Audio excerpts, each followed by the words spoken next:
বন্ধুরা, এই 10টি অভ্যাস ঘরের দরিদ্রতা ডেকে আনে। প্রিয় বন্ধুরা, কেউ সত্যিকারের গরিব, কেউ তার কর্মের জন্য গরিব। বাস্তুশাস্ত্র এবং জ্যোতিষশাস্ত্রে বলা হয়েছে যে মানুষের কিছু খারাপ অভ্যাস তাকে দরিদ্রতে পরিণত করে। প্রকৃতপক্ষে ব্যক্তিগত জীবনে যিনি অর্থ সঠিকভাবে ব্যবহার করেন তিনি সর্বদা ধনী থাকেন। আমরা আপনাদের এমন কিছু জিনিস জ্যোতিষশাস্ত্রের ভিত্তিতে জানাচ্ছি যে আপনার মনে রাখা উচিত। আপনার যদি এমন অভ্যেস থাকে তাহলে তা পরিবর্তন করুন, তাহলে আপনি দরিদ্রতা থেকে মুক্তি পেতে পারেন। আসুন জেনে নিন সেই অভ্যেসগুলো সম্পর্কে যা দরিদ্রতা ডেকে আনে। 1. সকালে ঘুম থেকে ওঠা। আজকাল যারা আধুনিক দৈনন্দিন রুটিন অনুসরণ করে তারা গভীর রাত পর্যন্ত জেগে থাকে এবং দেরি করে ঘুমায়। এই ধরনের অভ্যাসকে শাস্ত্রে ভুল হিসেবে বিবেচনা করা হয়েছে এবং এটি করা চন্দ্রদশার কারণে অশুভ ফল দেয়। এটি মানসিক চাপ এবং স্বাস্থ্য সম্পর্কিত সমস্যাগুলির দিকে পরিচালিত করে। সকালে ঘুম থেকে উঠলে মানুষের মনে নতুন চিন্তা আসে যা সামনের দিকে এগিয়ে নিয়ে যেতে সাহায্য করে। গরুর পুরাণ অনুসারে যারা দেরি করে ঘুমান তারা তাদের জীবনে অর্থের অভাবে সম্মুখীন হন। 2. বিছানায় বসে খাওয়া দাওয়া। আজকাল অনেকেই মোবাইল বা কম্পিউটার নিয়ে বিছানায় বসে কাজ করে এবং সকালে ও সন্ধ্যায় বিছানায় বসে খাবার অভ্যাস তাদের আছে। জানেন কি, এটা করলে মা লক্ষ্মী ক্ষুব্ধ হন এবং ঘরে দরিদ্রতা আসতে শুরু করে। খালি বালতি রাতে বাথরুমে রাখলে বাথরুমে খালি বালতি রাখলে ঘরে নেতিবাচক শক্তির সৃষ্টি হয়। তাই বালতিতে জল ভর্তি করতে না পারলেও বালতিটি উল্টো করে রাখুন। আর এঁটো পাত্র রান্নাঘরে রাখা। এঁটো বাসনপত্র কখনোই রান্নাঘরে ফেলে রাখবেন না। সারা রাত রান্নাঘরে বাসন নোংরা করে রাখলে দেবী অন্নপূর্ণা অসন্তুষ্ট হন, যার ফলে মানুষ দরিদ্র হয়ে যায়। সে যতই পরিশ্রম করুক না কেন এমন ঘরে কখনোই টাকা থাকে না। 5. নারীদের অপমান করা। চাণক্য নীতি অনুসারে যারা নারীদের অপমান করে এবং তাদের স্ত্রীদের সম্মান করে না, দেবী লক্ষ্মী কখনোই তাদের বাড়িতে বসবাস করেন না। তাই আপনি যদি অর্থ পেতে চান তাহলে যে ঘরে নারী আছে সেখানে নারীদের সম্মান করুন, তাদের কখনো অপমান করবেন না। যে ঘরে নারীর আওয়াজ ঘরের বাইরে যায় সেখানে নারীরা খুশি হয় না, দুঃখ সেখানেই বসবাস শুরু করে। তাই খারাপ ট্যাপ। বাড়িতে কল থেকে ফোঁটা ফোঁটা জল পড়া আপনার উন্নতিতে বাধা হতে পারে। এছাড়াও স্বাস্থ্য অনুসারে বাড়ি থেকে কল থেকে অনবরত জল পড়লে অর্থের ক্ষতি হয়। 7. আঙুল মোচড়ানো। অনেকে সারাদিনের আঙুল বা ঘাড়ের হাড় ফাটানোর অভ্যাস থাকে। বিশ্বাস অনুযায়ী একে খদলে উপসর্গ বলা হয়। জ্যোতিষশাস্ত্র অনুসারে এটি আয়ু কমানোর সাথেও দরিদ্রতা বাড়ায়। 8. রাতে টক জিনিস দান করা। সন্ধ্যায় বা রাতে কাউকে টক জিনিস যেমন টক দই এবং আচারের মতো জাতীয় জিনিস দান করলে মা লক্ষ্মীকে বাড়ি থেকে ফেরত পাঠানো হয়। এছাড়াও সন্ধ্যায় লবণ কাউকে দেবেন না। 9. অপব্যবহার করা। যারা অন্যকে গালাগাল দেয় এবং অসম্মান করে তাদেরও টাকা পয়সা থাকে না। যারা অন্যকে অপমান করে তারা ধনী হলেও তাদের এই বদঅভ্যাসের কারণে তাদের গরিব হতেও সময় লাগে না। এছাড়াও অহংকার এবং ছলনা এমন একটি অভ্যাস যা মানুষকে ধীরে ধীরে ধ্বংস করে দেয়। 10. খাবার পাত্রে খাবার ফেলে রাখা। শাস্ত্রে বলা আছে খাবারের অপমান করা উচিত নয়। থালায় খাবার ফেলে রাখা খাবারের অসম্মান বলেই বিবেচিত হয়। তাই যতটুকু খাবার খাওয়া যায় ততটুকুই থালায় নিন। খাবার নষ্ট করলে দারিদ্র্যের মুখোমুখি হতে হবে। এই কাজটি মা লক্ষ্মীকেও ক্রুদ্ধ করে। বড়দের অপমান করা। শাস্ত্র পুরাণে বলা আছে যে বাড়িতে বড়দের সম্মান করা হয় না, বাইরে গুরুজনদের সম্মান করা হয় না, সে বাড়িতে লক্ষ্মীদেবী কখনোই থাকেন না।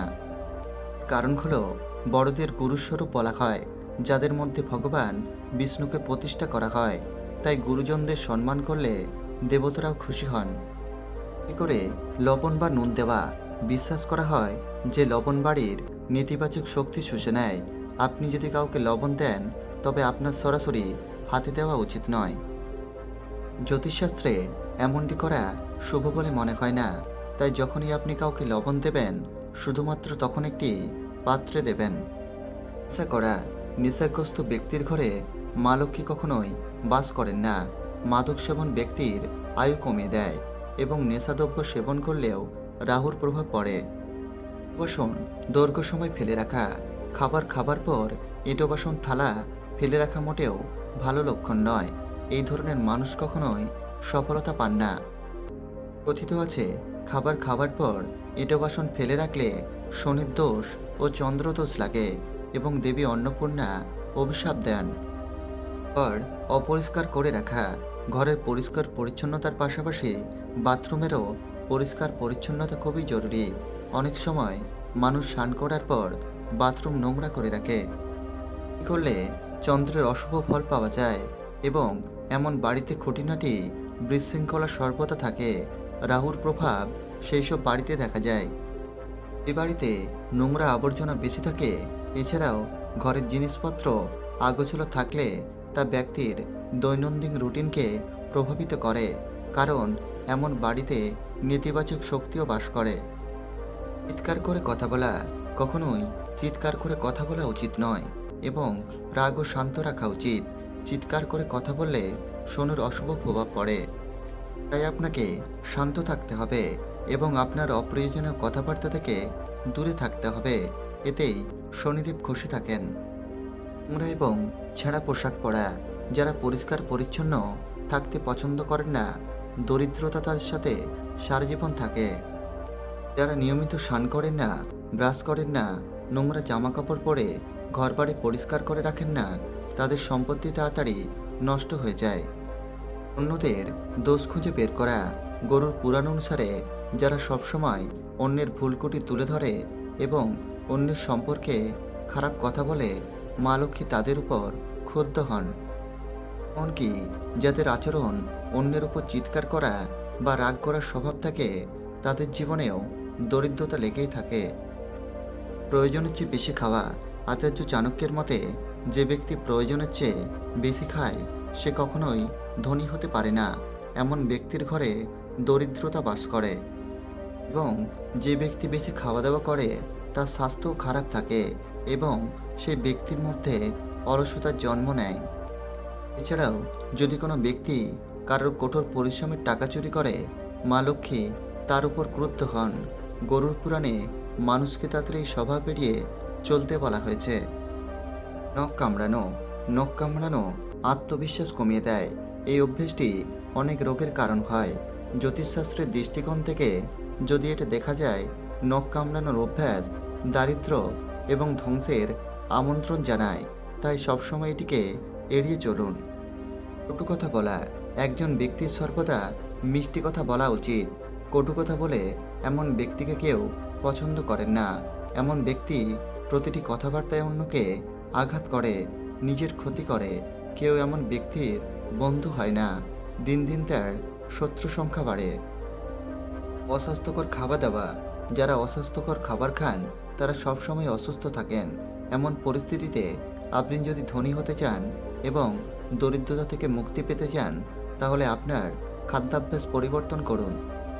জুতা এবং চপ্পল সংগঠিত রাখা, যারা জুতা ও চপ্পল সংগঠিতভাবে রাখেন না তাদের কাজে বারবার উত্থান পতনের সম্মুখীন হতে হয়। বিশেষ করে ঘরের প্রধান দরজার সামনে জুতা চপ্পল কখনোই রাখবেন না। এতে মা লক্ষ্মী বাড়িতে প্রবেশ করতে পারে না। এমনকি ছেঁড়া জুতা পরিধান করা থেকে বিরত থাকুন, এতে দরিদ্রতা আসে। ভিডিওটি ভালো লাগলে সবার সাথে শেয়ার করতে ভুলবেন না। এরকম সব ভিডিও পেতে আমাদের চ্যানেলটিকে সাবস্ক্রাইব করে পাশে থাকবেন। ধন্যবাদ।